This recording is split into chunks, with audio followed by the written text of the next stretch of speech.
People, Deluded, I'm back again. Thank you very much for tuning back in. As you can see, I'm on the go. I've been to Ryman's, you know, certain office duties have to be fulfilled.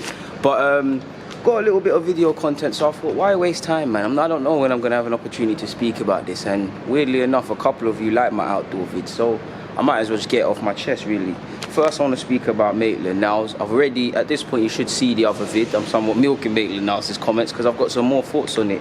And I feel sorry for Maitland Niles, man. I know he needs to improve playing at right back, regardless of if he's a right back or not. He does need to. I think he's played enough games now to potentially learn what you're doing right and wrong. But at the same time, he's a human being. It's the same for him, Gwendoz, and just people in general. You lot know me. I heavily praise and critique, not in terms of I'm bashing players, but I look at their performances under a serious microscope.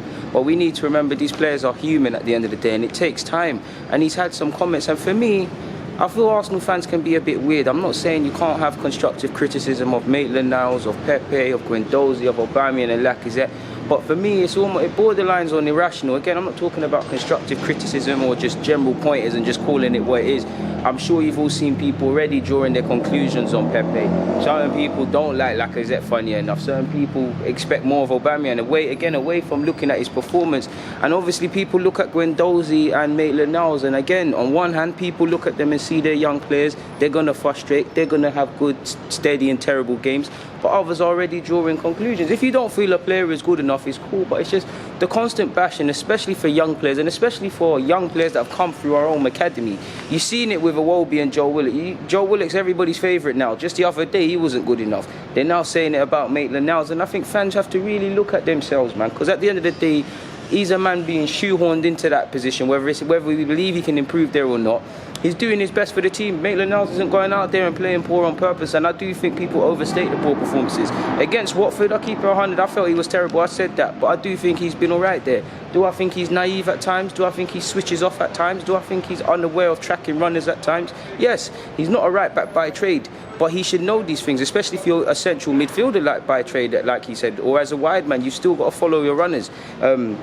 But I like Maitland Niles. I believe he can be a decent addition in terms of the squad, man. And he knows the club and all of these sort of things. It's no secret I back the Hayland lads and I always back Maitland Niles, people. I mean, you lot know this. Apologies, my hand is getting tired. But cracking on, Maitland Niles has had some comments.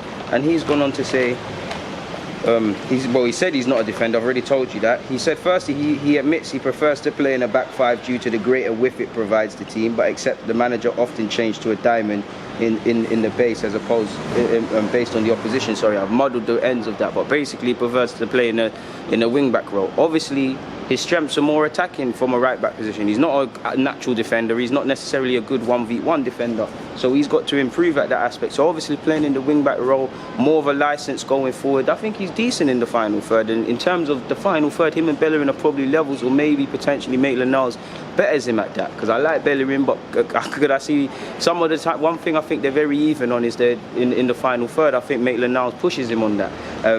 Clearly him and Kolasinac better going forward than they are defending. On one hand, that is concerning because again, the modern day requires the fullbacks to be a winger, but at the end of the day, defending is defending. Robertson goes forward to great effect. You've got to defend first. Do you get it, people? For example, at Liverpool. But he said, if I was a defender as a kid and my defending was poor, I would understand where the criticism is coming from. But I'm trying my best for the team. I want to stay in the team, but if the manager chooses to pick him, he's referring to Bellerin, over me, that's something I have to live with. I just have to keep training and working hard so that I get picked instead. And that's what you want to hear. That's someone who, obviously, if you hear certain comments that Maitland Niles makes about his upbringing and his dad, how his dad said you've always got to go out there and press, Maitland Niles has a good mentality. Obviously, there's probably a bit of complacency in his game, as there would be anyone. You're playing for Arsenal. I wouldn't say you're nailed on to start week in, week out, but with Bellerin's injury, he's starting week in, week out. But he knows he has to impress. He knows it can be sucked away at a second, people. And I like that. He's not a defender by trade. Again, they've got enough analytical data and enough videos and enough time on their hands to see what they're doing right and wrong. But it takes time, people. It's going to take time for Guendouzi to get urgency into his game. I feel I like Maitland Niles how he's casual on the ball and he doesn't get phased. But by the same token, that can be his greatest weakness, especially when it comes to being concentrated. And you have seen some stray passes, and I think him and Guendouzi are clearly two different players, but they both kind of suffer from that. So we've got to get that out of him. Like he said, he's only been playing in defence for a couple of years. I won't lie, I've seen you play right back in the academy, but if I look at it, you was excelling at all positions in the academy. I've seen you play right wing, central mid, filling at full back and whatnot. And he has had good games at fullback, but he's not a fullback, people. He's doing the job for the team, and people need to get off his back and support young players in particular, especially players that have come through this academy, that were training up the road from my house at Hayland, and now how many of you are playing season tickets? At least Maitland Niles never hides. He always says sorry and thanks to fans and all of these sort of things. He's not perfect, people, admittedly, but I like him. He's also gone on to say, and that's someone that's ready to work hard. If Emery wants to pick him, he's going to work hard to maintain that spot. If he takes him out the team, he's going to work hard to make sure Emery feels that he's created a massive error. And when Bellerin comes back, it is going to be a touchy time. Is he going to fight Bellerin for a position? Will he get a chance in central midfield? I don't know. Joe Willock seems to be the favoured young player in that position. Xhaka is starting week in, week out, which also makes not only Maitland Niles and Joe Willock's future in midfield complicated at the moment, but also you're seeing with Torreira, Guendouzi's been starting, but there's also Guendouzi. Xhaka, I feel Xhaka starting really, Xhaka as an undisputed starter kind of messes up everything really to a certain degree. But he's also said, yeah, he's just trying his best for the team and the manager, just allow him. It's not where I would put myself in the team. I'm an attacking player by trade. That's all I can bring to the team. I'm still learning the defensive side. So when players are running at me, they're throwing skills at me, I'm still learning how to deal with that. It's always nice to have one main position where you play, and everyone else gets to play in their main position. So hopefully it's just a matter of time before I can do. I think he will get his time in midfield, but I have to play devil's advocate. Does Emery truly believe in his midfield capabilities? Because I do. He said he's an attacking player by trade. I feel his final third on a more final ball in the final third can be a bit better. He could have a bit more urgency in his play and things like that. But you look at Maitland Niles' skill set, could he potentially have a different sort of profile in midfield? Could we use his youthful exuberance to get around the pitch, to snap tackles in and things like that? Could we flirt with the idea of long-term options of him, Maitland Niles, Guendouzi, Torreira, these players that are not necessarily playing week in and week out for midfield, but would get chances under me, but it's easy for me as a fan to say that. Or just looking at longevity purposes, they've got time on their hands. I would love to see Maitland Niles get a chance in midfield. But like I said, people, in another vid, he might have to consider potentially leaving or going on loan, because he signed a new deal. He was name dropped by Unai Emery. Yes, injuries happen. At the end of the day, Maitland Niles has to do a job for the team. But how many games has he played in midfield, people? I can't remember. Did he play in midfield against Manchester United away from home, where him, Xhaka, I even think Mkhitaryan had a good game, and Mavropanos and Chambers? Remember when we kind of gave up on the league, it was all done sort of thing, people? But that's that, man. And moving on, people. Again, I don't know for the French pronunciations and all of these things, but Julien Stéphan, hopefully I've got his name correctly, the son of the France assistant manager, Guy Stéphan. Surely he's someone that's got to be earmarked by, if not necessarily big clubs, but he's on the radar. Admittedly, I'm not 100% convinced by him, but I like what I see from him as a manager. First and foremost, obviously, I'm not a Rennes supporter, so I don't know what they were doing last season. But I know they won a cup. They obviously beat PSG in the cup. They had a fantastic turnaround as their season when he came in as the interim boss. He shows a willingness to play young players and promote them and carry on with Rennes' philosophy. You see him starting as 16-year-old week in, week out.